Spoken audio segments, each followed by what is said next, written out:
Yo, what's going on, guys? I'm going to be showing you guys the difference between a mitigation block and breaker block. I've gone over videos that discuss both, so now I'm going to kind of show you the difference. And I have a bunch of examples that I got prepared for this in the matter of like 5 minutes before this video.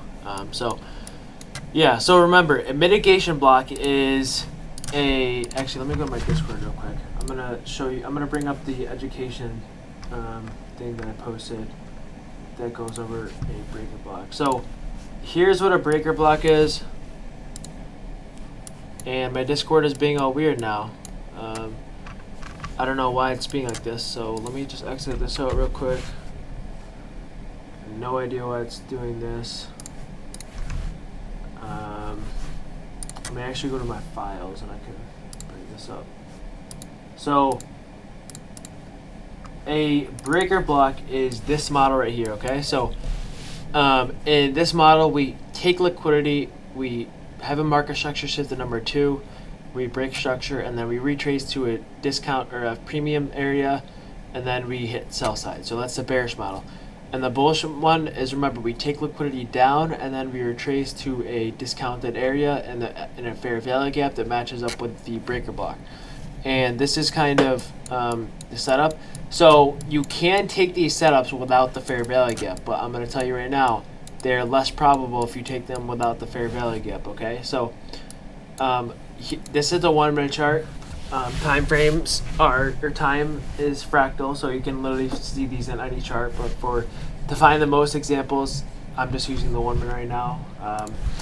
So this first example, okay, what would this be? On the higher time frame, if this was the red candle before that move, on a higher time frame, this would be a mitigation block. Why? Because we didn't overall take this buy side liquidity, but because it's the 1 minute, okay, and we have lots of other chop after this, you can see this would kind of be a breaker block because we took liquidity here, so we broke above this, we took liquidity here, and then again we take liquidity here. Actually, we do not take liquidity here. My mistake. But we still take liquidity in those two places. So technically, this would be a breaker block. But on the higher time frame, if I was on like the 10 minute, if I was on the 15 minute and this was the only red candle before this up move and there's no other red candles in this area, then this would be a mitigation block because it didn't take the higher time frame liquidity.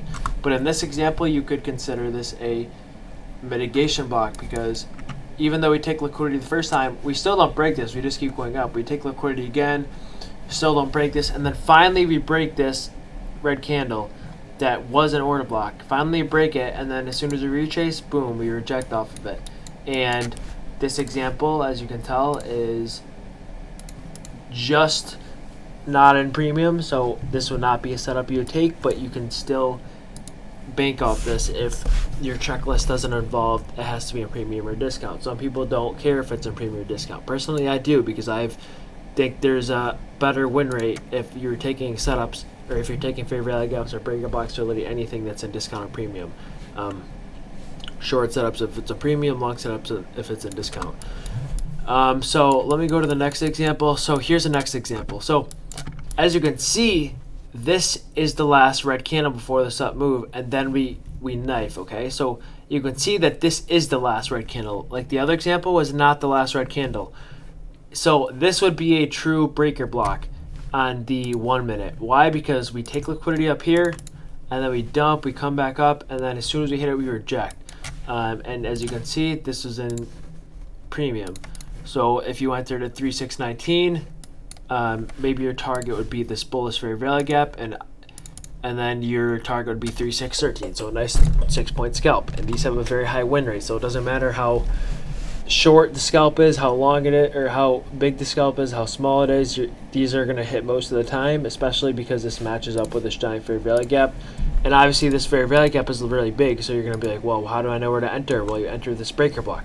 And this is a breaker block because it takes liquidity, okay? If it was a mitigation block, this high would not be broken, okay? So we would just go up here. And this is a true breaker block because it's a red candle before the up move. There's no more red candles, but in this example, you could see there was more red candles, like all these on the way up. So There's kind of different in that sense, but ideally this is a true breakout block because it takes liquidity, and then we break through it, and then off the retrace we reject it. So that would be a breakout block example. Okay, right here, again, this is going to be a little complicated, but because this is a 1 minute, there's going to be more stuff to go over. So this is the last red candle before this displacement move up, okay? And on the higher time frame, liquidity is right here. So on the higher time frame, if this was a red candle, this would be a mitigation block because we never hit liquidity.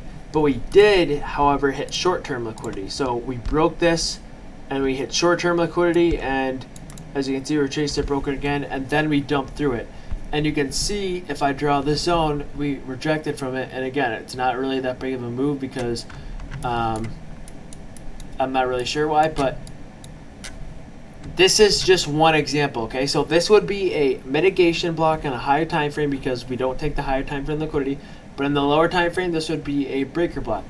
But I'm going to show you something. Remember how I said that you want it to be really the last red candle before the dump? Well, as you can see, we have this red candle, then we have this red candle, this red candle, this red candle, this red candle. So this isn't that great. But if you look closer, you can see this red candle right here, which I'll switch my zone on. This red candle right here is the last red candle before this dump. But what would this be? This would be a mitigation block because we don't go above this liquidity. We don't take liquidity. We just reject. We just make a failed swing high here. So that's why this would be a true mitigation block. Okay. And again, this is the 1 minute, 5 minute, 15 minute runs are more probable. But you can see as soon as we get up here, look at how big this rejection was. It was a fair value gap right here. Okay.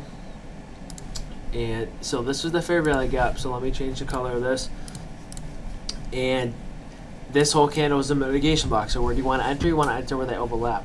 And again, this is not a breaker block. This is mitigation because we never broke this liquidity. So this would be a true mitigation block. But as I was saying, this you could kind of consider like a small breaker because it's the last red candle before this giant displacement up, and we take liquidity over this, and then we take liquidity over this again. So yeah, but if you really want to be objective about this and not subjective, then this would be the candle to look for, the last red candle before the true down move, after we get the small up move, obviously. So again, this is also going to be your order block, and we can see this order block gets broken through, and then that's when you look for a retrace back up to that order block, and then you take puts, or you go short, whatever you do, options or whatever. So that would be a mitigation block, doesn't break liquidity. So this example right here, this example would be a breaker block because, as you can see, we create this green candle for this giant dump. So as you can see, if we draw the zone from here to here, if the bias was bearish, you would want to see it reject here. But as you can see, we break through it. So now it's a breaker block, okay? And it's a breaker block because we take liquidity. So if you look at the last recent swing low, we go right under it, and then boom, we go up again. So this is why this would be a breaker block, because we do take liquidity. And then you can see when we get over, we bounce from it, and this was the higher time frame fair value gap as well. I'm not going to change time frames because it's going to mess up my spot, but this was also a higher time frame fair value gap as well. So this matched up, and again, in this example, you can see how clean this single candle is. So it's a single green candle for a giant dump, but then we have another green candle down here, another green candle right there, another red candle right there. But because of how clean this is, and because of how relatively small this was compared to this giant dump, this would be the candle I'd use, because if you look at this green candle, there's only one red candle after, so it's not really a dump. And this green candle, there's not even a dump after this. So this is the candle I do, because we get a singular green candle and then boom, dump. So this would be a breaker block because we take liquidity and then we reverse, and then once we break under this, or once we break over this order block, we come down, we don't quite hit it there, we come down, and then we finally hit it, and then we bounce. So that would be a breaker block example. Right here, see how this is a singular green candle before the down move and then a giant pump? This would be the bearish order block, but we can see it's not respected. We blow right through it, and then what happens? We create a fair value gap right here,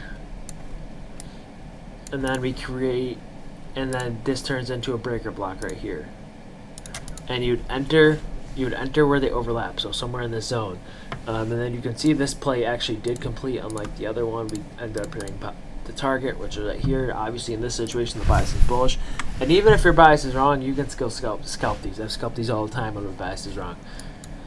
And another thing is, this is kind of a BPR, which means bearish fair value gap lines up with a bullish fair value gap, but I'll teach that in another video. But yeah, you can see this worked out pretty well. Again, we get a doji red candle, then a singular green candle, then boom, dump. So this is kind of a clean one because it's kind of the singular green candle in the middle of nowhere.